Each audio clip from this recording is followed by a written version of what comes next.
online summit for e-commerce sellers. I'm Sunita from Elite Conference. Elite Conference brings you exclusive speakers from different areas of e-commerce businesses sharing their roads to success through interesting case studies and interactive Q&A sessions. Capital is one of the most important aspects of running an online business, and the topic for this session is understanding the financial landscape. So this session, we have with us Alex Sklar, the head of business development at Payability. Payability is one of the lead financial technology podiums delivering free cash flow and working capital solutions to e-commerce merchants and marketplace sellers. Alex has immense experience in accounting and financing fields for over 10 plus years now. Alex, hello. Welcome to Hi. Elite Conference. Oh, thank you for having me. Over to Alex now. Alex will be taking us through the session. Yeah, so here we go. So understanding the financing landscape. For a little background on myself, beyond being in finance and accounting, I actually grew up in small business. So learned the hard way about the trials and tribulations of keeping a business afloat and trying to grow a business. From there, I was in public accounting, finance, and I've been in financial technology for the last 7 years. Building products and trying to innovate different products. So what we have on the agenda today is we're going to discuss the financing landscape for both debt and equity options for small businesses in general. We're going to discuss what your options are, whether or not you're qualified, and understanding some of the rates and terms. So the financing landscape. So in general, I think it always makes sense to kind of start with understanding there are two sides to finance when we're talking about businesses. We have equity financing and we have debt financing. So both have different factors that kind of come into them, as well as different opportunities and different risks. Right off the bat, the most obvious risk with equity is you're giving up a portion of your business, possibly to a partner or to an investor or someone else, but you don't own the entire business anymore. Some of the risks when we talk about debt, and we'll go into them a little further, are you are basically borrowing money in some fashion or another. So in theory, you always have to make a little bit more to be able to service the debt. But when we look at the overall financing landscape, I think it's it's important when we see all these different terms, fintech, term loans, SBA, lines of credit, and everything. It's really important to understand that a lot of times financial products have specific uses.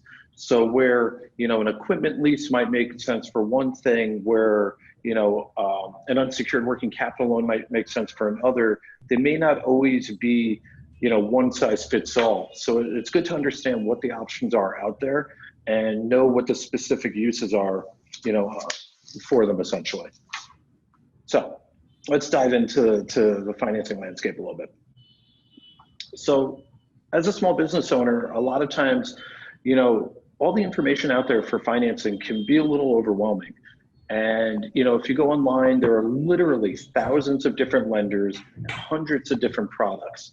And, a lot of times as a business owner, we wind up relying on things that we hear from friends or anecdotes that we hear from other people.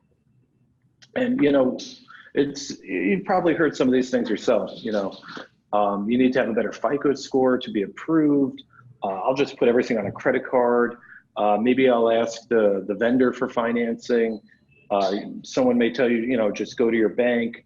Maybe you should borrow it from family. So as we're hearing all these things, essentially, a lot of times we want to ask ourselves, where do we start?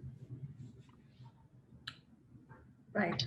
So one of the when we're talking about options, a lot of times we want to start by asking ourselves. I like to have clients, and I used to always ask myself, what is most important to you?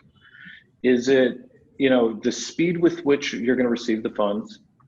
Is it having the most amount of time to pay it back? Is it having the lowest interest rate?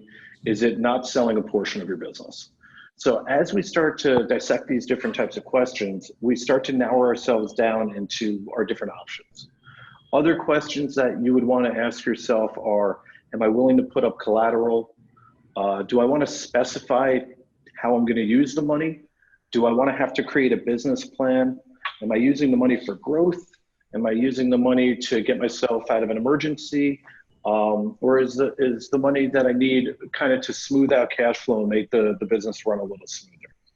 So, to kind of go into those questions, we should always go back to the three.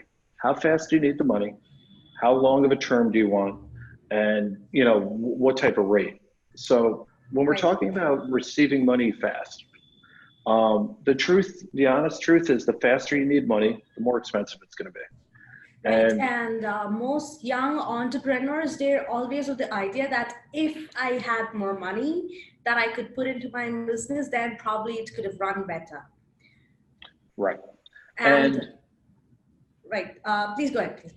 Yeah, well, I was going to say, so it depends how much the money costs, and it depends what you're giving up for the money. So in theory, if money were free and it was raining down from the sky, yes, the more money, the better. Right. But, borrowing money or receiving money from, an equity investor always has its caveats. So if I'm a young entrepreneur and I meet an investor and they say, I love your idea for what you're going to be doing. Here's a lot of money. We need to always understand nobody just gives anyone else or a business money to not make some type of return. And there's two elements to when people are giving you money either for equity or debt. There's the risk that they're taking on you, and there's the expected return they're going to make. So the risk that they're going to take is, we can go into this a little bit later, but the risk that they're going to take is why the faster you receive money, the more expensive it is, because they have a less amount of time to really dive into that risk. Whereas, what do they get out of it and what is their return? So, when we're talking about like a loan or something similar, that return is the interest rate. Usually, you'd borrow $1,000 to pay back $1,100 or something similar. When we're talking about equity, that return is going to be, your company growing, and then either you distributing back the money from growing either in the form of a dividend, or if it's like an LLC in the form of like a distribution. But, a lot of times when we look at like, startups and things like that nature, a lot of times there is no revenue back for the investor until either the company is acquired or it goes public or something similar. So, I think the notion of the more money I have, the more successful my business will be. We need to always remember that for every dollar that you borrow or every dollar that gets invested in, whoever wants more than that money in return, because they wouldn't be in business. If they give you $1 and you give them back the same dollar, they wouldn't be able to. Yeah, so you always need to make way more than what you're borrowing so that you at least reach a level where you can have profits. Yeah, and there are ways to time it, and that's where different types of financial products and different types of equity investments make sense. Because, I think, in a lot of ways, equity makes a lot of sense if you're not going to be profitable right off the bat. Because, when we're talking about a loan or something similar, you need to repay it. Sometimes it's as fast as, the repayment can start sometimes as fast as within a couple of days. Sometimes the repayment starts within a couple months. Sometimes you get like a period of time of a couple months before you have to start making payments, but you do need to start paying it back eventually. Whereas in equity investment, you're usually given a chunk of time to make your company successful, because the investors are kind of taking a gamble on you and the success of your company over the length of your company, as opposed to like, a specific duration. Right. So there are risks when it comes to taking loans, as well as applying for something like a bank loan, or say, even if you're talking about funding for your business.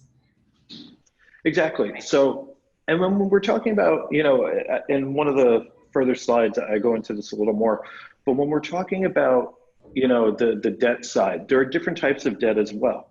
There are things like lines of credit, where you're essentially, you're being allotted a portion of money and you can draw down as you need it. And so that's a little bit easier to control.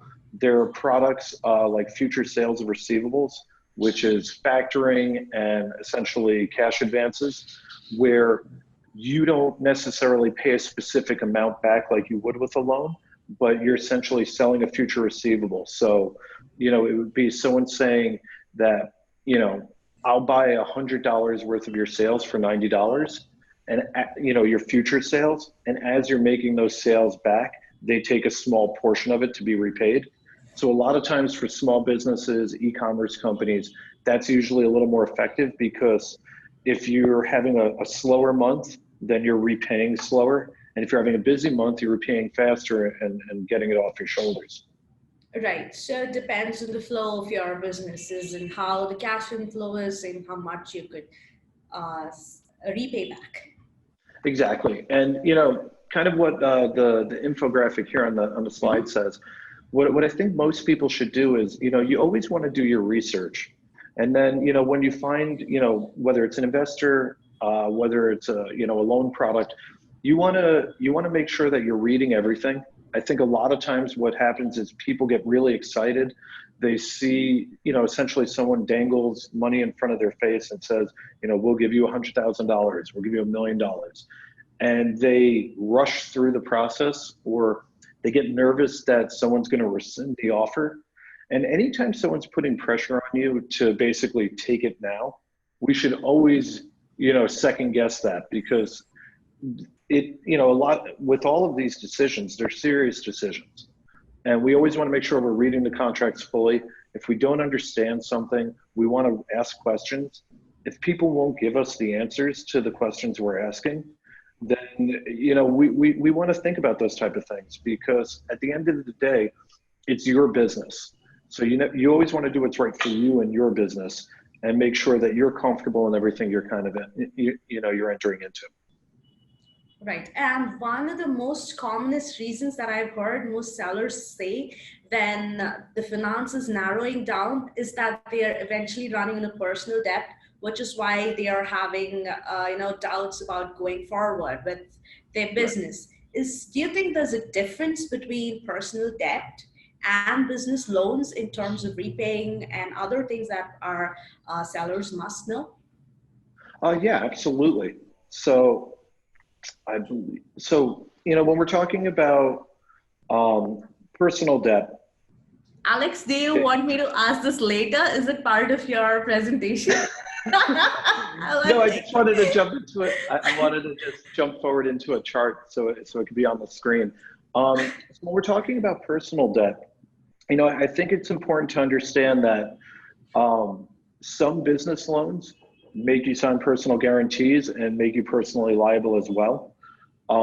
Whereas, some business financing is completely, the responsibility of the business.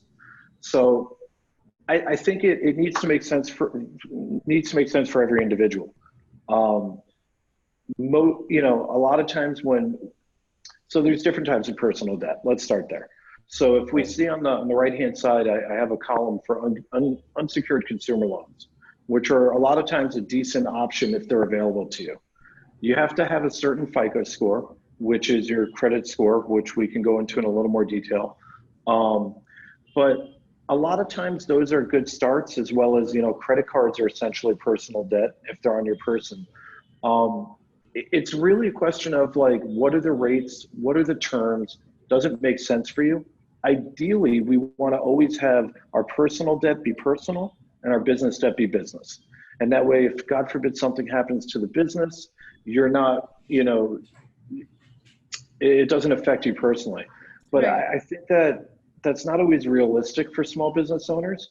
A lot of times, everything you do in the business is also kind of you personally. So that's where I think we always have to think about this. So I would say for people, and I know this became a trend, like 10 years ago, it was very popular for people to borrow against their homes to invest in their businesses. And for me personally, I would never recommend that to anybody, because businesses do fail. It's a reality. And you don't want, your home or your family's future to be in danger because of a business decision. Right. So you would suggest a business loan is definitely something that that is a better option. Yeah, I think if you're qualified for a business loan, it's always best to separate and not commingle. You want to, as much as you can, move everything to the business so it's operating as its own entity. If you're using personal credit cards, ideally you want to start trying to transition off personal credit cards. If you've taken out a personal loan, ideally, there are different ways that you can then lend the money to your own business to make it, part of the business and not specifically always attached to you. So as much as you can make your business's finances part of your business and your personal finances separate, I would always recommend that. Absolutely. Thank you for that info. But yeah, to kind of jump back in, we're going to go backwards a couple spots. So when we were talking, we're talking about all these different options. Right. And we're talking about personal options, we're talking about business options. And kind of to what I said in the beginning, that, different financing is often used for different purposes. So here, I didn't do it. If we tried to go through every single scenario, we'd probably be here for about 2 or 3 weeks. So I tried to narrow it down to some of the biggest types of scenarios that people are usually financing. So one would be equipment. Now, equipment, for our larger sellers and larger businesses, we have some really big companies that we work with that have large warehouses, and you'll have equipment in the warehouse, whether it's, large steel racks to hold your inventory, forklifts to move it around. It could be business vehicles, delivery vans, trucks. It could be, cars. So when we're talking about equipment, there is specific equipment financing. So you wouldn't necessarily always want to take out a bank loan or always take an equity investment when you're buying equipment, because things like equipment financing, equipment leasing, which if you're located domestically in the U.S. has a lot of tax benefits. Those are designed specifically just for equipment and vehicles. But then you have other types of lenders that also work with equipment. You have fintech and online lenders. You have unsecured term loans, unsecured lines of credit. And what you want to remember when you're purchasing equipment is you're purchasing something, that's going to, unlike inventory, which you're purchasing to then sell. With equipment, you're purchasing something to hold it and to be able to use it. But as you use that equipment, it's eventually going to deteriorate in value. So for a lot of e-commerce people, the equipment financing is probably going to be computers, servers, printers, and things of that nature. And, when we're looking at those, once you buy a computer, a computer only has maybe an actual useful life of about 3 to 5 years. So we always kind of want to remember these type of things that, you're not going to buy something and then most likely have it forever. So, you don't want to take a 20-year loan on a computer that you're only going to have for 3 years. And that's why you want to look at like specific financing for that. If we were talking about a building or property, there are specific loans for that. Traditional bank loans, SBA loans, USDA loans. Like here at Payability, if someone said that they were looking to buy a building, we would tell you right off the bat, we're not the people to talk to for that, because they're, a building or property is going to last for 10, 20, 30 years, maybe even more. So you want to make sure that you have a financial product that has the right duration that makes sense for it. But, when we're talking about inventory, which is a lot of what we're, constantly purchasing, then, a next question to ask ourselves are, am I buying, a lot of inventory to, of the same product that's going to sit on a shelf that I'm essentially going to keep unloading? Or am I kind of doing a retail arbitrage where I'm buying things on a small level and selling them? So if I'm reselling and doing more of a retail arbitrage, I want fast financing that can keep up with the pace of how fast I'm buying and selling items. So that's where products like our product comes in, and different types of usually, fintech loans, online lenders, lines of credit. things that essentially say, I'm approving you for this amount, or I'm making financing constantly available to you so I can keep pace with your growth. If we're talking about purchasing inventory from maybe overseas in large batches, or we're doing like a private label or something, then things like purchase order financing make sense if you're buying products overseas, because that allows you to finance it while it's being manufactured essentially. There's inventory financing, which is specifically for the inventory you're going to keep on your shelves. Though traditional inventory financing has kind of been going out of favor, and that's because we need to always remember, for a lender, it always comes back to risk. What is the risk that I'm going to be repaid? And that's how they size up your business, and that's how they look at a transaction. What is the risk that you'll repay me? So when we look at inventory financing, from like a traditional lender or something similar, a lot of times they're nervous that the goods will become obsolete and you'll never actually be able to sell them. I think that that's mostly applicable with like perishable goods, people who are, buying produce or something similar. But again, it's just things that we always want to think about. Advances, lines of credit, secured and unsecured, are also really good for inventory as well. Right. So I think, we've kind of touched on all these points. And I think one of the most important points that people usually want to know is, okay, so we're hearing about all these different types of financing products.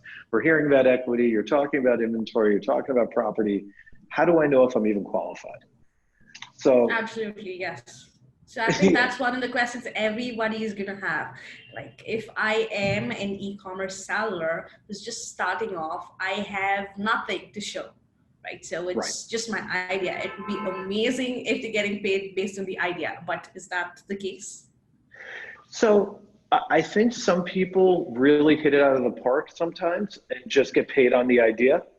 But that's, and that's what we see in the media and we read in the news, and we get really excited because we think that can be, replicable.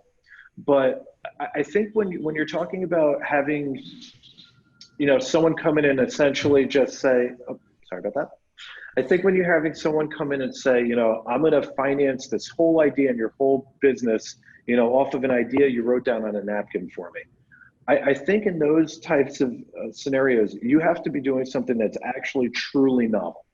So in the case of e-commerce, you've come up with a product that nobody else has.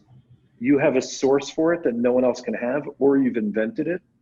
And thus, people, investors see that product and say, this is amazing. People are going to buy this off the shelves and no one can get it from anyone else but you. Those are the times where you can essentially have no background, well, you'd have to have the experience to have the product. Right, so something wherein it can never be reproduced by anybody else, like the idea itself. Or the barrier to entry to reproduce it would be really high.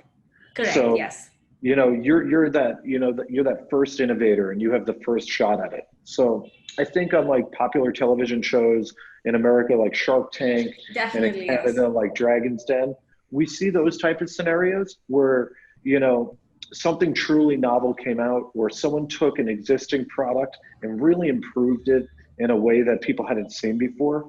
I think in those scenarios, like, people want to invest in it because they want to be a part of it while there's still time to be a part of it. But I think honestly, for the majority of e-commerce sellers and businesses, they're usually getting into business before they've come up with that great idea. And it's being in business for a couple of years that actually helps them learn what that next great idea is. And for them to initially start, a lot of times you're starting with looking at what other people are doing that's making them successful and trying to replicate, but trying to do it a little better and trying to do it a little leaner where you're not spending as much money to do it. So when we're talking about, all businesses in general, except for the ones that are going to hit it out of the park with that great, amazing idea, we need to talk about qualifications. And, a lot of times we see, so what I have on the screen is a lot of times what we see is different types of qualifications. And, if you'd like, I can touch on each one of these points just a little bit so people understand it and it's not just Definitely, yes. words on a screen. So FICO, so we'll start with FICO. So FICO is a credit score used widely in the United States. I believe it might be used in some other countries as well, but we can think about it loosely. It's a credit score. There are several variations to FICO, but FICO still remains one of the largest tools lenders use to evaluate risk. FICO scores are dependent on you as the person. So when we're talking about risk of lenders, and even with equity investors, the owner of the business, it means everything to the business. So especially when we're talking about small business, if we can understand if the owner of the business has a successful history of paying back money, then we can feel confident that the business that person is running will also be successful at paying back money. So FICO scores can usually range from about 350 to 900. They're generated from 3 credit bureaus: Experian, TransUnion, and Equifax. One thing to just note about FICO scores is a lot of people hear the terms hard pull of credit versus soft pull of credit. So a soft pull of credit is when a lender pulls from one credit bureau and none of the other bureaus are notified. So this doesn't get put on your credit report and it doesn't affect your credit score. It also doesn't give the lender the full information because different companies and different businesses can report to the different credit bureaus and decide which ones they want to report to. So a soft credit pull is a lot of times done up front. And then a lot of times what you'll see is a hard credit pull done right before you receive the money. A hard credit pull is a credit inquiry to all 3 bureaus. It typically will affect your credit score a very little bit, somewhere probably around 2 points, but it also shows up on your credit report. So people will know that you had your credit pulled, which is usually a signal that you were looking for some type of financing. Dun & Bradstreet is it's an international company based out of the United States. That is a credit bureau that is used for business. And it's a business credit report that traditional lenders as well as credit departments of major companies use. So if you were going to go to one of your manufacturers and ask for a trade credit, which is essentially asking for terms, whether it's net 30 or net 60, for them to be able to give you those terms, because they're essentially giving you a product without you paying for it, they usually want to do their homework on you. And Dun & Bradstreet, as well as PayNet, are usually some of the bureaus that they do those reports with. Other business credit reports can come from the same 3 credit bureaus we mentioned before for personal. Experian, TransUnion, and Equifax also do business credit reports. Again, very much designed to just see what's your history of repayment, because that's usually what defines your risk. Sometimes you'll see the abbreviation DTI. That stands for your debt to income. It's often used in consumer lending to understand what is the amount of income, what is the amount of debt you have in relation to the amount of income you're making. LTV is another term that we often see, and that's going to be the loan to value. So when we're talking about equipment, inventory, anything physical, that physical item has a value to it. And the loan to value is a percentage of how much of that am I going to lend you.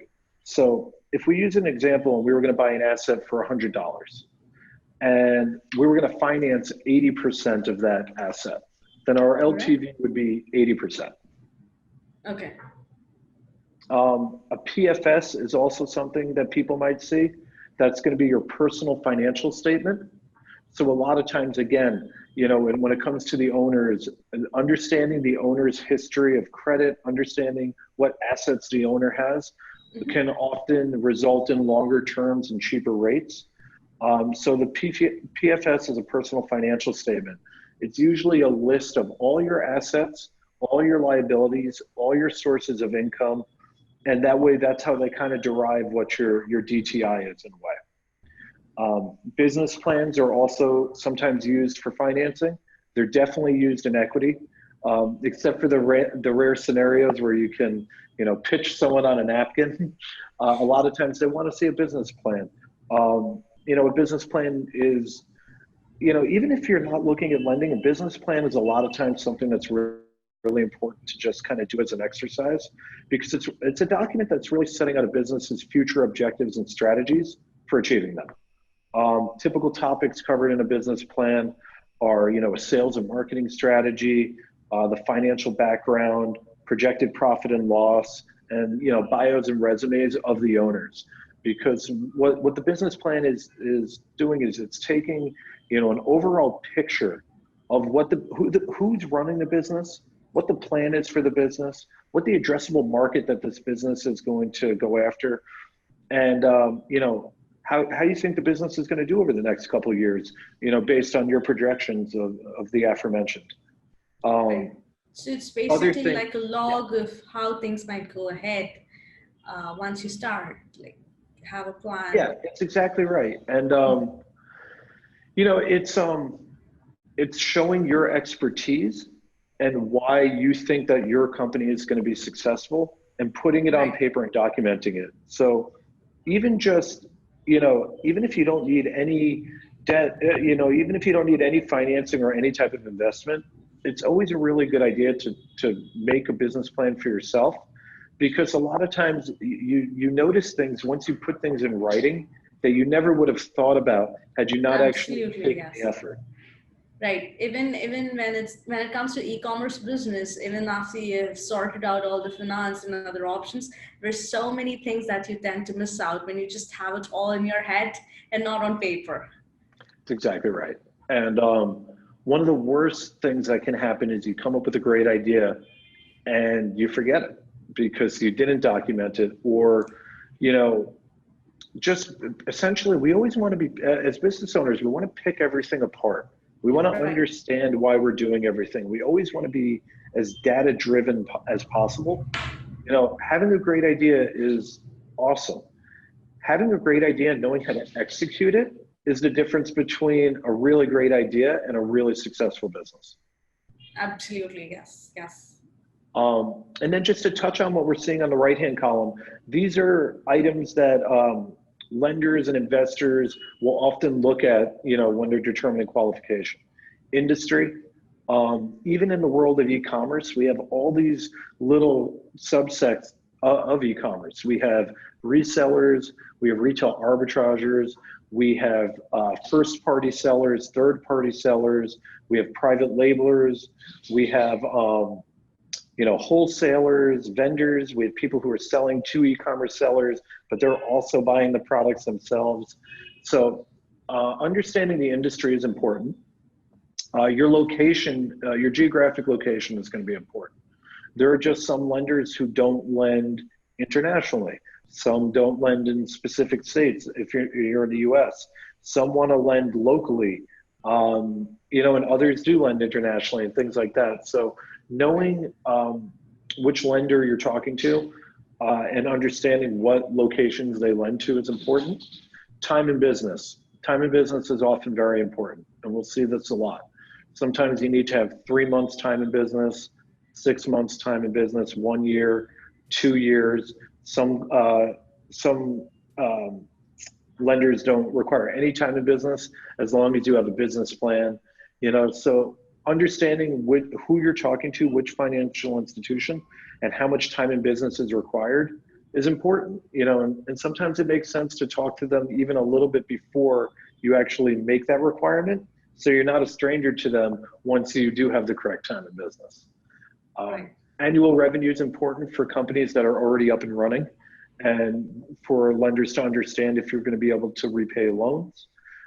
Collateral is important as well, depending on the type of financing. Collateral could be, a good example of collateral is in the case of a mortgage, the collateral is your house. In the case of financing a car, the collateral is the car. Sometimes collateral can be money that you have in the bank that you want to borrow against, but that they're not going to touch the money in the bank, but they're going to feel secure that it's there.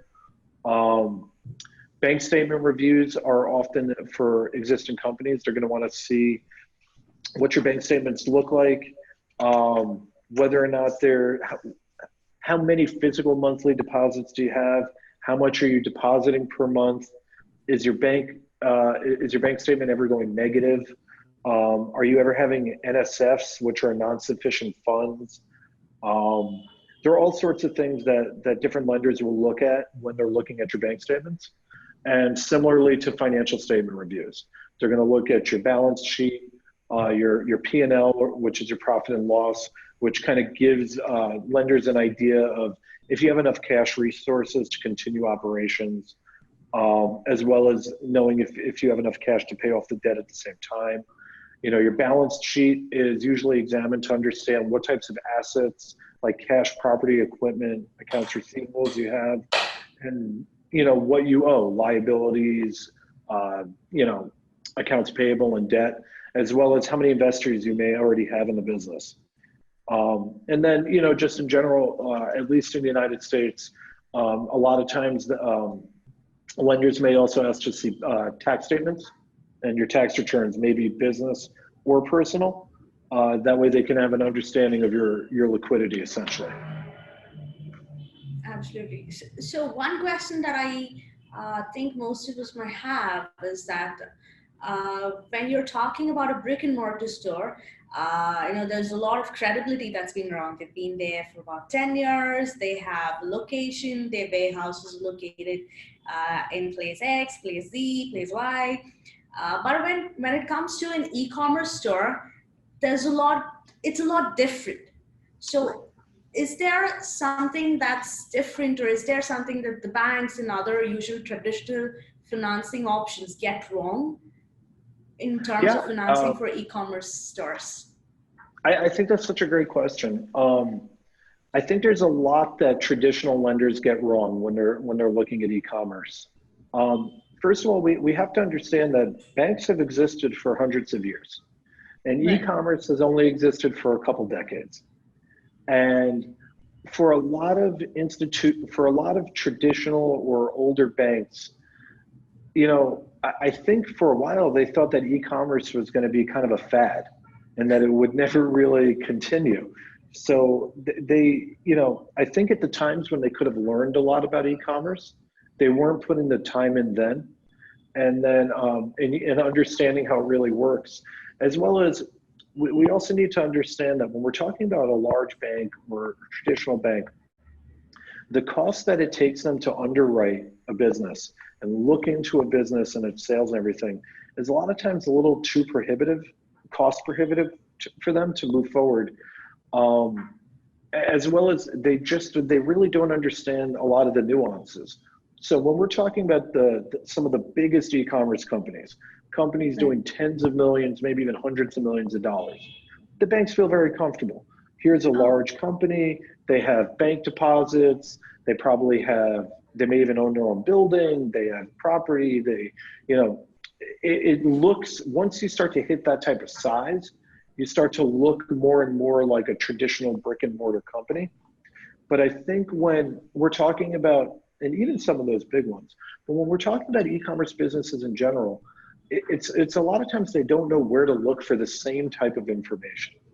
So my company, Payability, as an example, we have all sorts of different APIs with the different marketplaces where we're able to actually see the transactional data. We can see things like chargebacks and returns. We can see seasonal growth. We can really, you know, we can take all that information in with machine learning and process it and understand it. And, you know, we have our own proprietary algorithms and underwriting and machine learning that essentially can make sense of all the information and see which companies are growing, which companies are really healthy, which companies maybe could grow a little more if they had a little bit more liquidity to them. And there are other fintech companies like ours as well that have these different types of systems that allow them to look at what, you know, for a lot of lack of a better term is, you know, an unbankable company. I think what traditional lenders also don't understand a lot of times is that they really don't understand how successful an e-commerce company can be, even with one person working out of their home. You know, a lot of times they want to see the restaurant. And they understand it, and people come in and they order food, and people walk down the street and they pop in the door. And what they don't understand about e-commerce businesses is you can have $1 million companies run by two people anywhere in the world from their own Absolutely. home. And that's been the best part about e-commerce businesses. And that's what is making it growing so much. And yeah, and it's what makes it so exciting. I mean, for the first time maybe in history, people can literally work wherever they want. They can set their own hours. They can be at home with their families. They can be on the beach if they want to, but they don't have to work 9 to 5. They can work different hours that make sense for them. Especially in the United States, as a lot of the baby boomer generation is getting older. People can help take care of family members. People can come out of retirement with a great idea and be able to sell things online. And I think traditional lenders will catch up over time. But for the most part, they partner with companies like my company who already knows how all this stuff works. Because, again, I think for the old traditional lenders, sometimes they scratch their head and they don't even understand how somebody who works, odd hours anywhere in the world can actually be generating such large revenue. Yeah. Right. Yes. Yeah, and so, since we're talking about traditional lenders, I wanted to come back to this chart here. This chart is not, it's not to be taken as, exact sciences. This is, like a range of pretty much what I've encountered in my decade plus in finance, with the different types of, different types of lending options in general. None of these are equity. These are all different types of, debt options or loan options. So, the SBA 7A, USDA on the left-hand side, those are going to come from those are government-backed loans that are going to come from traditional lenders. As you can see, the time to receive them can be anywhere from 30 to 90 days. And then if we work our way right with like unsecured term loans, unsecured line of credit, invoice factoring, these are much faster. Right.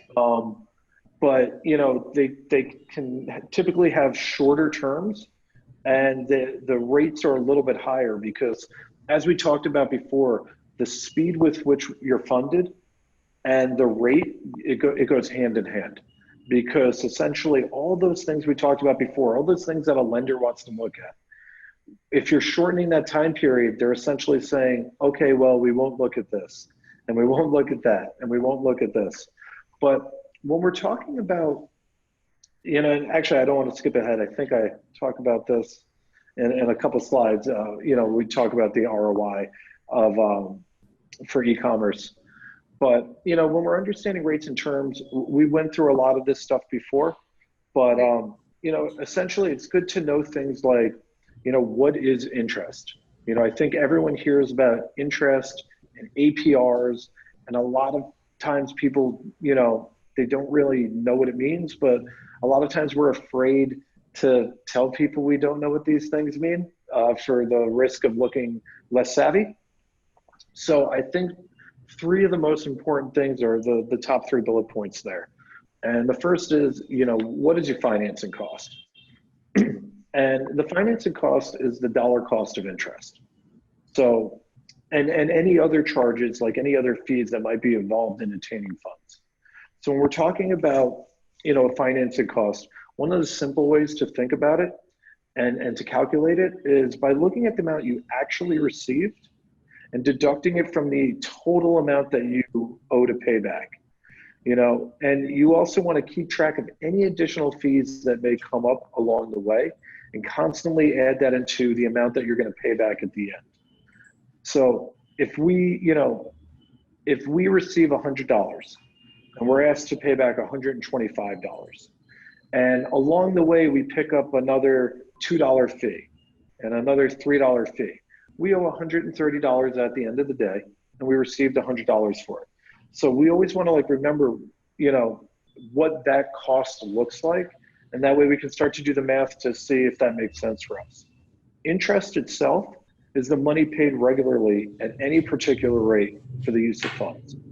Oftentimes when you see interest and not APR, they're referring to simple interest, which is the financing charge not including fees that you're being assessed for receiving funds. And then APR is the interest rate for a whole year rather than the simple interest rate or a monthly fee or a rate as applied to a loan. So where confusion about APRs usually exists is when we're dealing with non-loan products like factoring. Factoring doesn't have an APR because there isn't a principal. The way that the APR is calculated, usually requires a couple of metrics that don't exist in factoring. So when we're thinking about APRs, we want to remember APRs should only be applied to loan products that have an amortization schedule, and it can often poorly reflect the true financing cost when talking about short-term financing. Because if you're paying a flat financing fee of, let's say, 1% for, let's say, having access to funds for 5 days, you only paid 1% on that. It didn't compound, it didn't create more than 1%, it was 1%. But at 5 days, if you were to extrapolate that into an APR, it would be, I'm not fast on the math right now, but it would probably be 100%. Right. So that's where we want to understand the difference between, APR and simple interest rate, and which types of products have APR versus having simple interest. So I promised I would get to this, and this is where, I wanted to talk about a little bit when we were just talking about ROI for a touch. Mm-hmm. And, we were talking about traditional lenders and e-commerce, and, why is financing or why is equity important when we're talking about e-commerce? And, to bring it back to the brick and mortar companies. So if we're talking about a restaurant will have foot traffic. You can, I'm in New York, so, I'll use a pizzeria as an analogy. So if you're walking down the street and you walk by a pizzeria, you're going to smell the food. And that might make you decide to walk in the store, or maybe remember to order lunch from there tomorrow. So a brick and mortar store will have that type of street traffic. They're a physical location. You see them, you may drive by them, you may walk by them, you may see an advertisement on the sidewalk or on the street, and they're constantly giving you a reminder they exist. When we're talking about e-commerce, nobody knows you exist unless you're doing something to let them know. And that's usually some form of marketing, whether it's, whether it's a pay-per-click campaign, whether it's, content marketing that you're doing, whether it's social media marketing. The internet is so vast that unless you're finding ways to put yourself in front of people's eyes, they don't even know you exist. And sadly, in the world of e-commerce, unless you have all the time in the world and you're really savvy at it, then you can do it organically, social media. But to do it at any type of scale, you usually have to spend some type of money to be able to do that. And, you have to have some type of budget to be able to invest into your advertising costs. And so there's an element there where, the same way that that restaurant has to invest some money into either the lease or rent of that building, an e-commerce company has to invest some money into even being visible. But then there's the other part of the ROI when we're talking about e-commerce, because now let's say you did the marketing, you're on Amazon, your product is selling off the shelves, and you've won the buy box, which we all know is incredibly important in Amazon. Now, the scary thing in e-commerce is, kind of what we were talking about before with the, getting investors to invest in your company. If you have the one novel product, you're going to lose the buy box, and someone else who's essentially just mimicking what you're doing is going to get the buy box that you spend such a hard time earning. So that's where the ROI of financing for e-commerce actually makes a tremendous amount of sense. And it's like exponentially higher than when we're talking about brick and mortar merchants, because, like again, with like our product and as well with like a line of credit or similar products, we allow you to essentially be able to reinvest in your inventory and make sure that you don't stock out. So a line of credit could do something similar, an equity investor, if you had a large pool of money, but even there with the equity investor, sometimes equity is one large pool of money. So you have to budget it and use it accordingly. It doesn't scale with your business. And as you need more, scale up with you. That means that you'd be going back to investors and asking for additional rounds of financing. Same thing when we're talking about like a loan from a traditional bank. That one lump sum of money, you now have to decide to budget. So that could be great for purchasing all the initial inventory. That could be great for building the business initially. But we need some type of product that can actually be, that you can pull from as your business scales, because frankly, stocking out of inventory is probably the scariest thing that can happen to an e-commerce company right as they're doing great, or, especially now that we're entering Q4, which for so many e-commerce companies makes up more than like 50% of all their revenue. Making sure you have the cash to keep your business running makes sure that, if you do spend $30,000 or, whatever the amount is on new inventory, you still have bills to pay, and you still maybe have employees to pay. And you can't tell a utility company or an employee, hey, we got this great new product. We're so excited about it. We're not going to pay you this week, but I know you'll forgive us. Like, it's going to be great. Trust me, So we always need to make sure that that the company has cash flow, so the rest of your P&L doesn't suffer just because you want to invest in something new. And then, I think the final point I would make when we're talking about cash flow for your business is, when we just kind of touched on it with like paying the bills, but, having access to cash flow in whichever form you do it, it allows you to purchase inventory like we were just talking and reinvest in inventory. But really what it allows you to do when you're not worried about every single dollar and the cash flow for the company makes sense, now we can start to do things like budget, we can forecast, and we can plan for the future. So kind of to bring it back to what we talked about earlier, we can now pull that business plan out that we probably worked on a year or two ago and we haven't looked at since, and we can see, okay, now that I have the cash flow controlled for the business and we're able to keep, we have our marketing spend under control. We know that we're staying in front of all our customers. And we also know that we're not stocking out of inventory. What are the next plans? And that's where, there's like a difference between cash flow tools, like what we do here and like a line of credit versus like a loan. So with like the cash flow tools, we're keeping the business running properly. We're not stocking out of inventory. And now maybe it would make sense, now that the company's running nicely, now maybe we go take the larger loan, or now we go talk to the equity investor. And we say, look, we're not as risky as someone who just drew something on a napkin. We've got a great running business here. We've learned all these different things in the market, and now we want to make our own product. Or now we want to invest in a private label.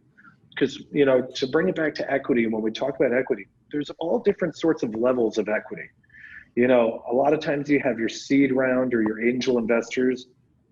And for a lot of companies, that's usually like friends and family, maybe a former colleague, maybe even a business partner, or a company that you've worked with, or a company that wants to be able to buy your product eventually and sell your product. All those people can invest different types of equity, and we should think creatively about that. Sometimes some of the best equity investors are going to be your biggest clients who want to be able to have your product in a couple months instead of a couple of years, and are willing to essentially pay you ahead of time in the form of an investment to make that product, make it happen. And then you have, venture capitalists, you have private firms, you have all sorts of different equity players, and there's different stages. You have your seed round, your angel investors, you have Series A, Series B, Series C, all the way through, and they're all designed for different levels of growth. But once the business is up and running, it's probably hardest to get a large investment before the company's up and running. And that's where we're talking about before about having that really novel idea. But it's not necessarily hard to get people to invest in you if you have a good track record of being successful. But once the company's up and running, and now the cash flow is smooth, you're selling products, that's when you start to take out the business plan and go, look, we know how to run a successful e-commerce company here. We know how to grow an e-commerce company. And more importantly, we know how to, after we've grown that company, stabilize it again at that higher growth level. Here's our ideas for how we're going to triple or 10x the growth with these new product lines. And that's where, making sure that you're maintaining your cash flow and making sure that your company is, I wouldn't say well capitalized as much as I would say correctly capitalized. Right. So you need to have cash flow coming in, and reinvestment is definitely something that's very, very necessary in e-commerce businesses. You go black out for some time, it's so hard to come up back from the dead. It's almost dying there. Yeah, and I think that's why we need to make sure that we're using the right financing products and we're taking debt that makes sense for us. Right. I think a lot of people, and I think a lot of people sometimes, most people have never seen, a large loan actually get deposited in their bank account, hundreds of thousands of dollars, millions of dollars. And we forget that that was designed for a specific purpose, to grow the business and do these things. And a lot of times people say, oh, well, we have all this money now, like we can take our foot off the gas pedal, or maybe we'll, take an extra vacation this year. The company's doing great. And we forget that that's not revenue, it's borrowed money. Yes. And so that means that it needs to be repaid back. So for every dollar that you make, maybe you really need to be making $1.10, maybe $1.20, because every dollar you already had in the bank that you're putting to work essentially has a cost to it too. And with equity, on the equity investment, every dollar that's in that bank account, whoever gave it to you is expecting to be repaid more than that dollar. They're expecting to get maybe $10 for every dollar they gave you, because they believed in your product and they believe in you, and they think the company is going to grow. So I think, not to belabor the point too much, but that's where especially brand new companies need to constantly be aware, is just because there's a lot of money in the bank account, we need to remember how it got there and what it was actually designed for. So if it was borrowed, it's going to need to be repaid back. If it was an investment, well, that investor believes in you and expects you to be able to grow their money for them. And if you made it sheerly from revenue, well, great, that's your money. Do what you want with it. Right. Absolutely. Yeah. So are we looking I think that is the end of my presentation, at least.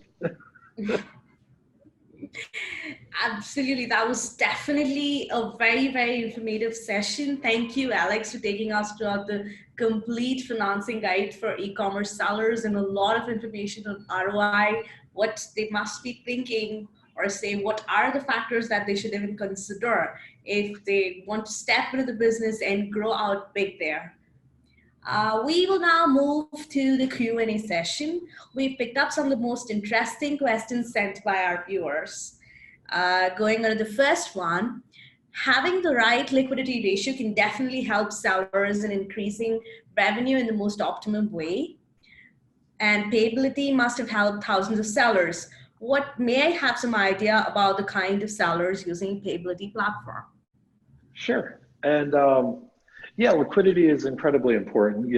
We just actually touched on liquidity a couple times, and it's important reasons. So Payability, we work with all sorts of online merchants and e-commerce merchants and online sellers. So a lot of our sellers sell on marketplaces, Amazon, Walmart, Newegg, Top Hatter, Etsy. Pretty much if we have a customer who says they're selling in a marketplace, we want to start working with that marketplace as well. So a lot of our sellers are, it's really a mixed bag. We have some first-party sellers who manufacture and own their products. We have a lot of third-party sellers that can be made up of, resellers, retail arbitragers, people who are buying low one area and then selling higher on another marketplace, or going to physical stores and purchasing something and then selling it online. We have companies that have private labels. They have their own, it's a product that sells great and they own the private label to it. We have companies that are wholesalers that typically sell, maybe out of a warehouse or something similar, and they're unloading excess inventory on different marketplaces. And, we have kind of everything in between. It's amazing as we dig into, our different customers and get to know them more and, do like customer exploration conversations with them. We're always like just amazed with how much we learn about how people are innovating different ways to use the Amazon platform. We just started working with Amazon services as well.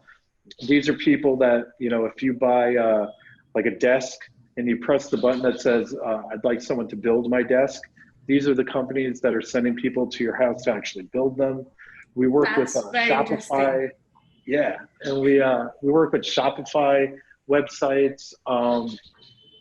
For us, we're always trying to, if you're making your money online, we want to try to find a way to work with you. So we're always really interested in the different types of customers that we can work with. That's very incredible. How much of time does it take to disperse the advances? Like, what is the time frame? Sure. So the application for us, because we're very different than a traditional lender, what we were talking about before, our application takes about 10 to 15 minutes from starting it to completing it. And then from there, providing you were able to put everything in the application, someone on our team may follow up with you if you had any questions. If you didn't have any questions, the account is set up, and then we can start working as fast as tomorrow. So if you signed up today for an account and got it all set up, we would be able to start advancing you today's sales tomorrow. Absolutely, that's amazing. That's pretty quick, snap of a finger. In this industry, if you can't do it fast, they'll find someone else. Right. So another question from our viewer: taking a loan from an investor is definitely a lot of future risk. What do you think the biggest risks are to financing, and when do you think the risk is worth it? Yeah, I mean, it's a great question, and we definitely touched on a good chunk of it during the presentation. But I think when we break it into the two groups again, equity versus debt, I think when we're looking at equity, it's when we feel confident that what we're going to do is going to be able to grow at scale. So if someone gives you 10,000 or invest in you 100,000 or $1 million, like we were talking about before, they're going to expect much more than that back, because what we always need to remember on the investors is they have an opportunity cost. Like, whatever money they gave you is money they couldn't place somewhere else. So I think if you're confident, kind of what we were saying before, if you have a company that's stable and running, or you have a product that no one else has, I think that's worth the risk. I think on the debt side, it's worth the risk if you're using it for the right purposes and you're using the right financing to do the right things with it. Right. Alex, could you please unshare your screen? I think there are like two tiny people on the side now. Sorry about that. I forgot to mention that to you. Okay. How's that? That's definitely better, but I think we got through a chunk of it with the presentation on. I think something could be done about that, though, hopefully. All right, so moving on. So what are your thoughts on seed funding for Amazon startups? Excuse me for a minute, though. Okay, yeah. Sorry. That's fine. Yeah. What are your thoughts on the seed funding for Amazon startups with solid proof of marketing or profitability? I think seed funding for Amazon startups who really understand, if you have proof of concept, then that's what startup seed money is all about. You have the experience, you know what you're going to do, you have proof of concept, and you know how it can scale. Because we always want to come back to that, how is it going to scale? Because that's what the investors are going to be, interested in. And when we're talking about seed funding, we also want to remember who's giving us the seed funding. Is it a family and friend, or is it a professional investor? A professional investor, a lot of times they can give you more than just seed funding. They can give you expertise. They can give you referrals. They can add connections to your network that may be able to help you actually move the product. Earlier when we were talking about like Shark Tank and Dragon's Den, one of the most important things they actually do besides the money is they take them to QVC. They bring them the expertise. They actually steer them in the right direction. So when we're talking about like professional seed money, we always want to make sure that we're getting into a relationship that makes sense for both of us. And it's not just, I'm giving you money and you're going to give me 10 times more money, because they're an investor. They own part of your company now. And we want to make sure that we want them to own part of our company. When we're talking about family and friends, we always want to think really hard about it. Businesses fail. It's a sad reality. Startups, some startups do amazing and some startups don't. And it's not always the fault of the founders. It's timing. It's so many different things that, can make a startup fail. And we shouldn't be terrified of it, but we should just understand it.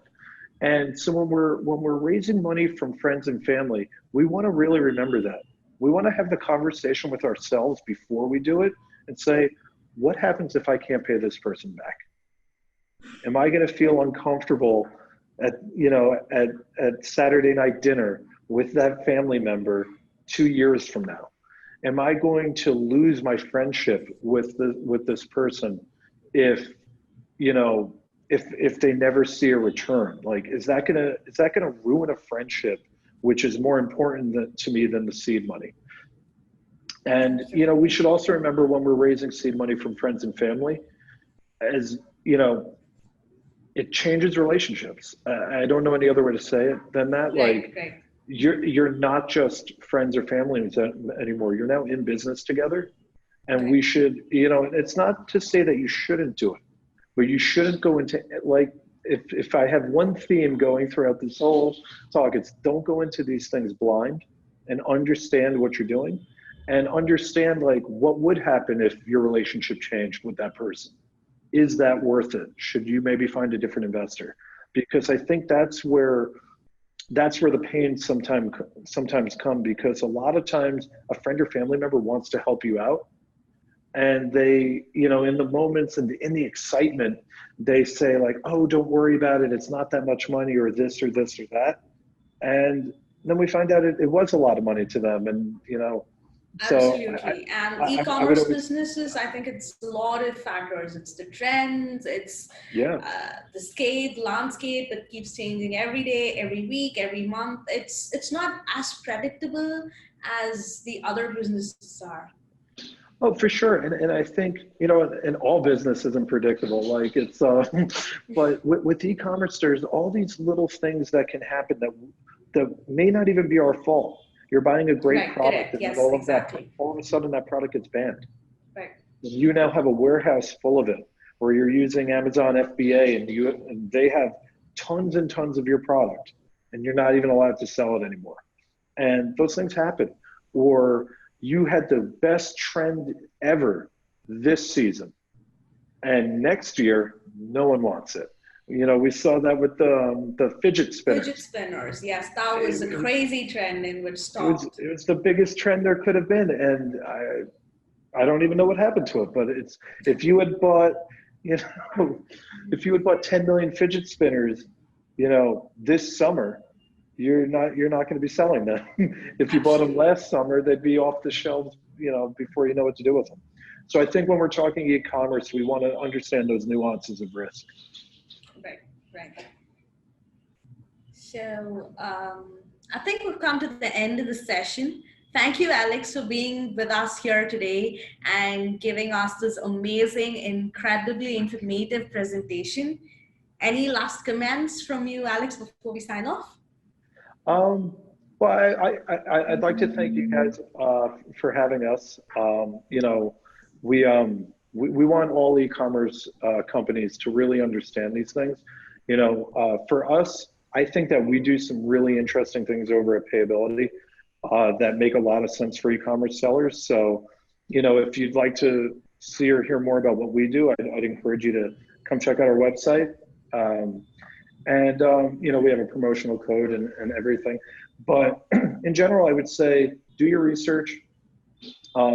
Any agreement that you're going to sign, make sure you read it, like really understand it. And, you know, don't go into these things blind. Like really understand, we're always as entrepreneurs very optimistic, but, you know, understand what, if everything went wrong, what that'll look like too. And if that is, you know, manageable, then go for it. Thank you, Alex. Thank you for the session. We wish you all the best and hope to see you again. And for our viewers, we have many more sessions left from our other amazing speakers. Follow us in all our social media accounts, regular updates, or you can check out our website, eliteconf.com for more details. Thank you all and see you again.